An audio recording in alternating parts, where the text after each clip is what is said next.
What's up, YouTube? I'm Junkthecraft, and today we're talking about man-made horrors beyond your comprehension. I know it's a little bit different than usual, but hey, I need some variety for the channel. You know, when you see stuff like this in a movie or a video game, it's pretty cool. But when you scroll down Twitter and you see it in real life, not so much. So all the way back in 1898, Nikola Tesla over here was talking about the dangers of using remote-controlled devices. As the creator of the first drone, I think he probably knew what he was talking about. And in fact, I'm pretty sure the man-made horrors he was talking about was actually drone warfare. I'm sure Tesla wanted to use drones to better humanity, but instead we decided to strap bombs to them and just drop them on people. Okay, that was a little bit more depressing than I was going for, but that's okay.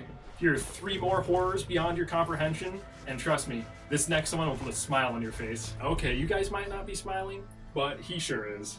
So what you guys are looking at right now is a face made out of lab-grown human skin. Ugh. Scientists are talking about putting this on top of humanoid robots to try to make them a little bit more realistic, but I think it's just going to make them extremely uncanny and really gross. The worst thing about this is I'm pretty sure we all know how this is going to be used in a few years. Check this out.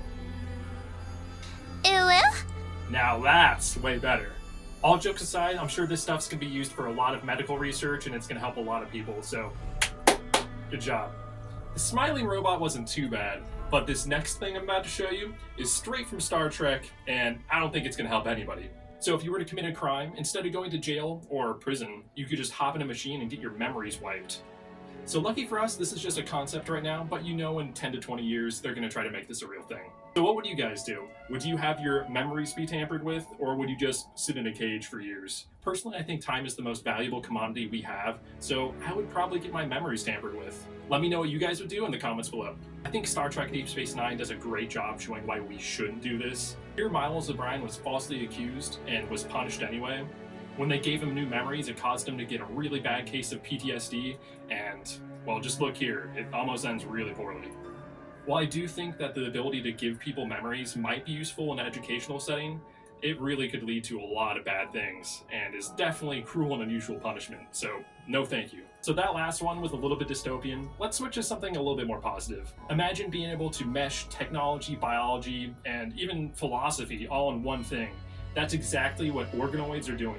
Scientists are using stem cells to grow neurons, and then they're planning on using those neurons to program robotics, CPUs. If you guys want to see more cool stuff about this, I highly suggest checking out the Thought Emporium. It's trying to grow neurons so they can actually play and beat Doom. Imagine being created, popping into existence, and then your creator telling you that you have to kill demons for eternity. It's kind of badass. Now, training neurons to beat a game made in 1993 is pretty cool. You should really be thinking about the long-term implications of this. Eventually, I'm sure we'll be able to grow entire brains. And then what happens when we put one of those brains in a robot or something? Is it sentience? Does it have rights? I don't know. I love technology. Obviously, it makes our lives way easier. As humans, we just really need to make sure that the technology doesn't get used for the wrong thing.